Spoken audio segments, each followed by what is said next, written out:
Hey guys, what's going on? It's Blayde again from KW Security, and today we're looking at the brand new JVC KW-M875DBW. Okay, so as I've said, this is a brand new unit from JVC. This is their first crack at a wireless CarPlay unit. So as I've just said, wireless CarPlay and wireless Android Auto this unit has got inside, as well as many other features such as Bluetooth streaming, hands-free calls, DAB radio, and many others. So let's open it up. We'll show you the contents of inside the box. We'll power it on as always, and we'll go from there.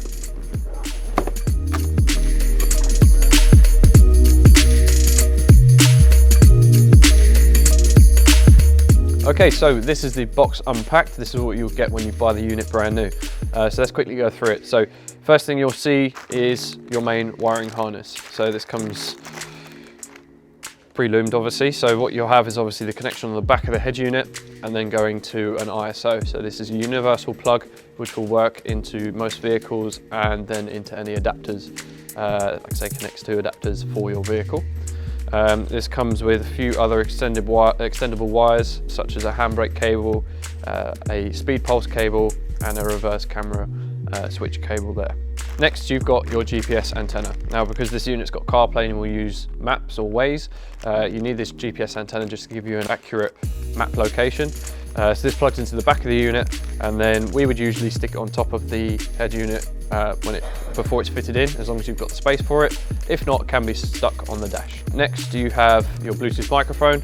Standard Bluetooth mic plugs into the back of the unit, and then you're going to pop it up by your headlining or your sun visor so that the person on the other end of the line can hear you. This is your USB extension. Now an update on this unit, rather than a standard USB connection, these have got USB-C, which then means you get fast charging on your phones.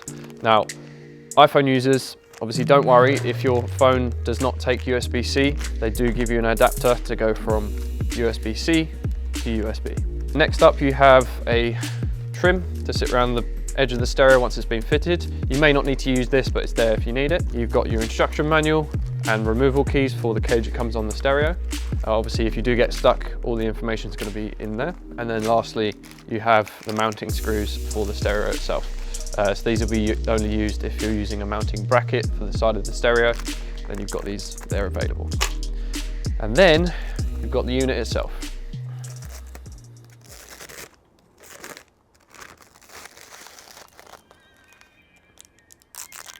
Okay, so here we have the body of the unit. So to quickly go through the physical features that you're looking at. So this is a 6.8-inch resistive clear touchscreen. So you've got volume controls at the top of the screen rather than down the side, and then a function button over to the right. Other than that, there are no other buttons on the screen. It's all going to be controlled through the stereo itself. And then if I turn it to the side, you will see this is a shallow unit. So this is going to be very beneficial for people that obviously, if the back of their stereo, for instance, doesn't allow the full depth unit, which would usually sit about this deep, this is going to obviously make installation a lot easier, not having to do any cutting. But generally, fitting a shallow unit is a lot easier. Now, if you've watched the review on the new Kenwood 8021, you'll see that it's a very similar setup to this, as well as on the back. So when we go around here, this is the back of the unit. But I'll quickly run through it, give you the basic rundown and everything here. These are 5-volt RCA outputs. You've got front, rear and subs. It's very good quality. High voltage RCA is going to give you the best quality available. Moving up from there, you've got your microphone input. So that's where the Bluetooth mic is going to be plugged in. And then above here, you've got a little panel, which is actually removable. That's going to take in an HDMI.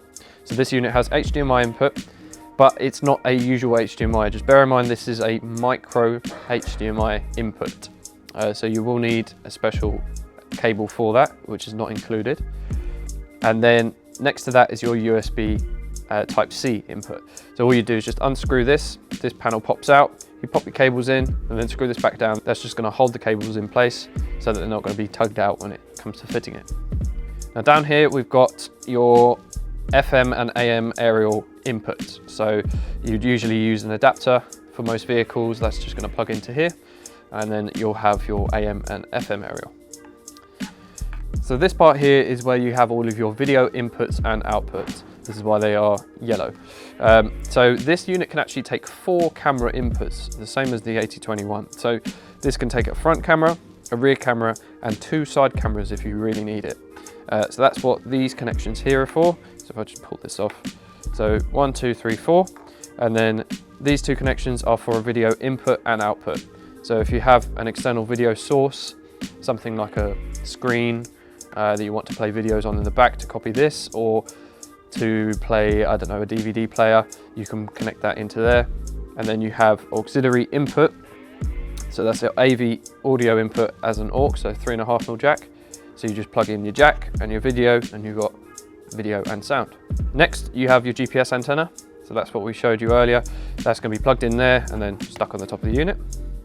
This is a external remote input for steering controls if you use a specific adapter, but most of the time it's going to be connected to the harness. Next is your DAB antenna. This is an SMA connection. That's going to be plugged a external DAB antenna to be fitted. That needs to be purchased separately. And then this is where your main power connection goes, that main harness I showed you earlier. And then lastly, this over here is the big old heat sink and fan behind it to keep the unit nice and cool. So they've done quite well to compact all of this into a shallow unit, so I quite like it. But let's turn the unit on and we'll show you the features. So I've got my power pack here. We're going to turn the unit on and we're just going to time how long this unit will take to turn on, just so you guys can see. Ready? 3, 2, 1, plug.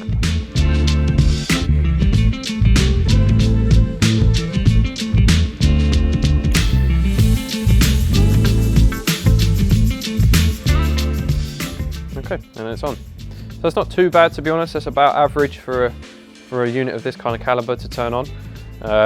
So this is the first screen you'll be greeted with when you first start the unit up. So this is kind of an initial setup screen. So you just set your language, your clock time, display features, camera features, and whether you want the demo on or off. So most of the time it's going to be off. And once you've done that, hit finish. Now this is a warning screen, and basically you shouldn't really be using it whilst you're driving. It's just a legal requirement, so you can just click automatically remove this message after 10 seconds and just hit agree. Now that will come up every time you turn the unit on, unfortunately, but it's just the way it has to be.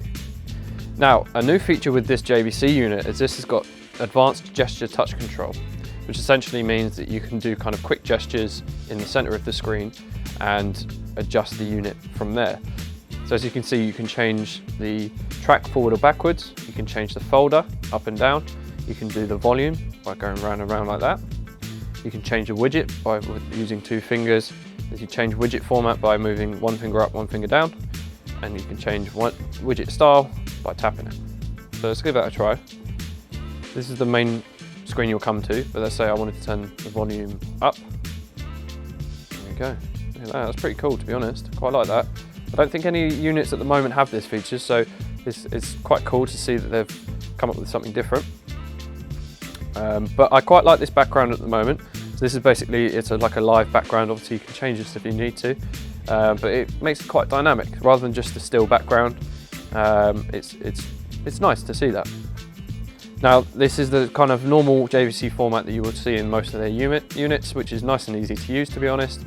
You've got your kind of major widgets and apps that you would need to use right there on the screen. Tap this button here to go into the others, and then you can scroll through and select what you need. I mean, navigation through the unit's nice and easy. These 2 here are for your Apple Carplay and Android Auto, which I'll show you in a second. Obviously I've mentioned this is wireless. Obviously you can connect it via the wire connection as well if you want to charge your phone at the same time. Over here is your phone. So once you've paired your phone via Bluetooth, this will give you all your phone contacts and call lists. Let's just cancel that off. And then digital radio, this unit's got DAB, so you can search for your favourite channel, just hit that search button and it'll come up with all the channels you've got available in your area, and then you can basically preset that into a position. So you can open that up, preset by pressing and holding, and that will save that into preset 1.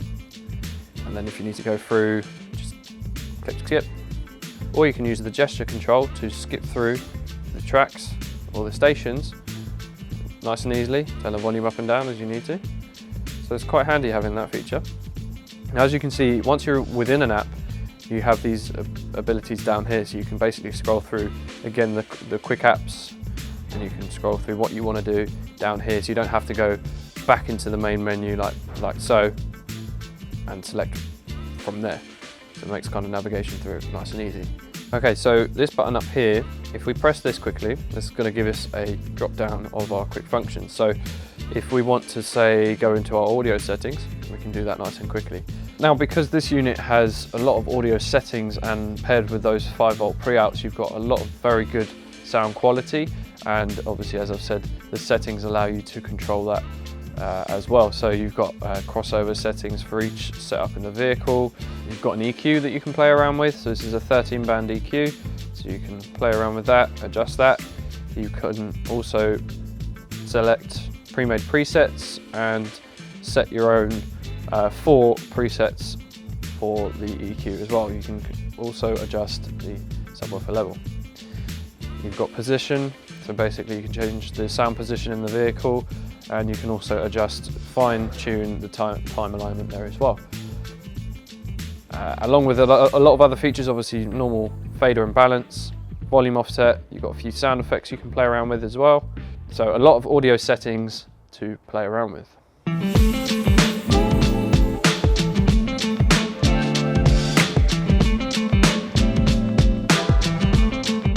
So let me show you the Android Auto wireless. So I have my Android phone here, so I'm going to pair it to the unit and use the Android Auto wirelessly. So if we go into my Bluetooth settings. Okay, so I'm in my Bluetooth settings here. The quickest way to connect, if you go into settings, connection, and then device list, and then you can search for the phone as well as your phone searching for that. So should make it a bit quicker. I've got 10,000 things in this room with Bluetooth, so you may have to bear with me. There it is, DBW. Okay, so we want pair, yes.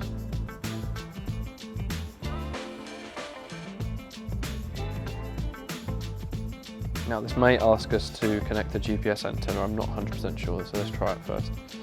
So allow contacts, there we go, continue for Android Auto, allow my contacts.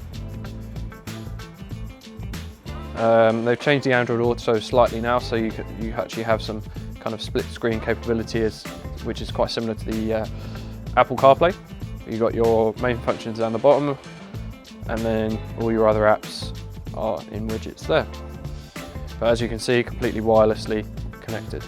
Okay, so we've got an iPhone here. We're going to show you the wireless Apple CarPlay. Pretty much the same process as the Android Auto, but we'll show you quickly. So you go into Bluetooth, try and find the device. If it doesn't come up straight away, we'll do that same process as before. Let's go to settings, connection, device list, and then plus. There you go, 875DBW.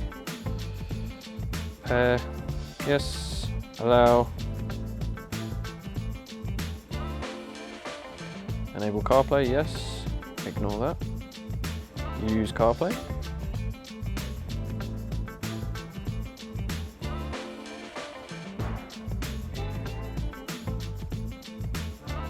And there we go. There is the Apple CarPlay. So if you're not familiar with the Apple CarPlay, it's obviously the same thing as Android Auto, but for the Apple phones. So you've got your main home screen here, and then you can go through into the different apps. On here, you can go to your maps, play your music, go to your phone book, whatever you need to do, it's all there. So that was the overview of the brand new JVC KW-M875DBW. This is the brand new flagship unit from JVC with wireless CarPlay and Android Auto, and their first wireless CarPlay Android Auto unit. I think it's fantastic. They've done a similar basis to the new Kenwood 8021, which is a fantastic unit as well. I believe it's a little bit easier to use. I think the user-friendly, well, sorry, the UI is a little bit easier to use, user interface. But yeah, to run through the specs very quickly, you've got the wireless CarPlay, the wireless Android Auto, Bluetooth streaming, hands-free calls, you've got the gesture control, HDMI input, USB-C fast charging, 4 camera inputs, and many, many other features. So fantastic unit. Price on the unit is currently sat at $599.99, which I think is not too bad for the features that you get in this unit. and obviously as well is the shallow chassis. Now obviously for more up-to-date pricing, please check out our website cardiosecurity.com. Just pop the part number in, KW-M875DBW, that will bring the unit up. And that's pretty much it from me. I hope you've enjoyed this video. If there's any other suggestions on head units or anything you'd like us to review on the channel, drop it in the description below. We'll be sure to check that out. But that's it from me. Thank you very much for watching. Make sure you like, share and subscribe, and I will see you in the next video.